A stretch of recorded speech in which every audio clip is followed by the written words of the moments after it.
From 12, we are down to 4. Group play is behind us. 30 exciting games, over 300,000 in attendance. Well on our way to crushing the old attendance record.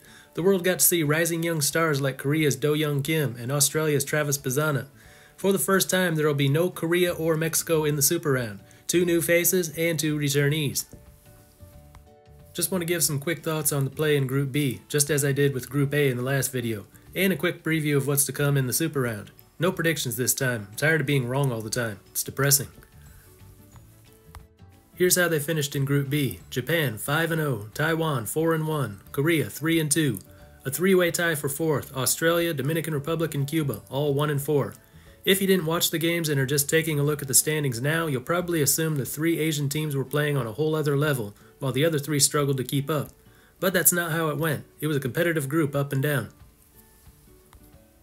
Japan won it, no surprise there, even with a B team of NPB hitters. They still had most of the best NPB pitchers and decent NPB hitters. Without any players from 40-man MLB rosters, Japan still had the most talented lineup. They're winning comfortably, but they definitely look beatable. Korea, Taiwan, and Cuba all played tough against Japan. But when the 9th inning was over, Japan had more runs every time. Taiwan, there's no place like home. All 5 of their games were played at Taipei Dome, with the support of the crowd behind them. A huge advantage for sure. But that's not to say they only won because they were playing at home. They routed Australia, came within 2 runs of Japan, scored 6 runs early on against Korea. You don't do all that just because you're playing at home. They played like a team that deserved to advance. Korea, another disappointing tournament. Didn't do bad really. Beat Cuba, beat Australia, had that great come-from-behind win over Dominican Republic. Lost to Japan, no surprise they were the underdogs, and lost to the home team. Never easy to win in someone else's house. 3 wins, 2 losses. Not bad. But Korea has gone from winning the first Premier 12 to runner-up in the second edition, and now won't even make the top 4.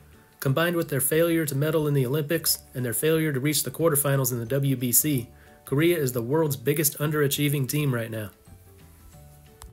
Cuba, you cannot have a slow start in a tournament like this. There's no time to make up for it later.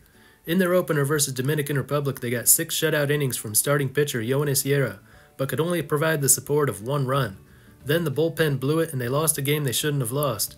Their second game versus Korea, a game that looked like a potential battle for second place, they put their best pitcher, Livan Moanello, out there, and he gave up 6 runs in 2 innings. Apparently he had the flu all week. Bad timing for that, but it happens. By the end they were looking good, a 1-run loss to Japan and a 2-run loss to Taiwan, but they really needed to win those early ones. Australia did about how we expected them to do. Their best moment was that combined 1-hit shutout over Dominican Republic. Also looked good against Cuba, lost by only 1 run. After their upset over Korea in the WBC, maybe they were hoping for the same thing here, or a similar upset, but it just wasn't happening. Dominican Republic, they could have put together a better roster than this, but with the team they had, they were still able to beat Cuba in the opener. Game 2, despite committing 3 errors, almost beat Taiwan, losing by only 1 run. Then got shut out by Australia. Despite that, they still had a chance if they could beat Korea, but they blew a 6-0 lead and that was the end for them. And now comes the Super Round. That'll be from Thursday to Saturday at Tokyo Dome. Venezuela, USA, Japan, and Taiwan in a 4-team round robin. On Sunday, the 3rd and 4th place teams from the round robin will meet in the bronze medal game at noon.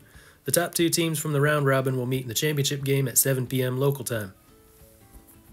It starts on Thursday with Venezuela versus Taiwan and Japan versus USA. Friday, Taiwan versus USA and Japan versus Venezuela. Saturday, Venezuela versus USA and Japan versus Taiwan.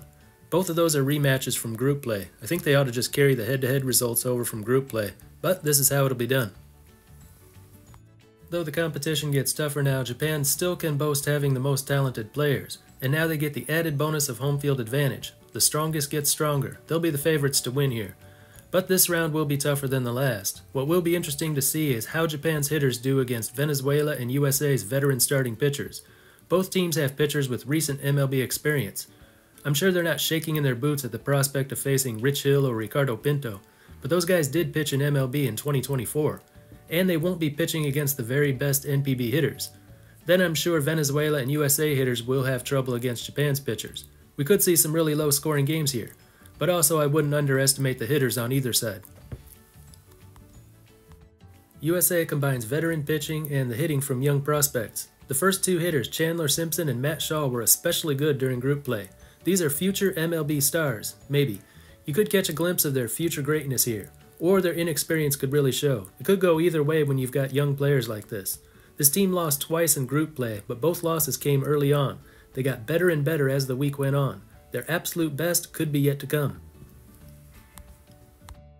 With Venezuela, it's hard to point to any major strengths or weaknesses. Hitting was good, not great, but good. A little trouble with the bullpen in the early games of group play, but they had all that worked out by the end. A tough decision will be when to use Mario Sanchez. He pitched against USA last week, 6 innings, 2 runs, 3 hits, and 10 strikeouts. He was one of the CPBL's best pitchers last year. So do you start him against Taiwan with their all-CPBL lineup, or do you start someone Taiwan's hitters have never seen before? Have him start against USA, he already beat them once, or do you worry they might figure him out if they face him a second time? Tough choice.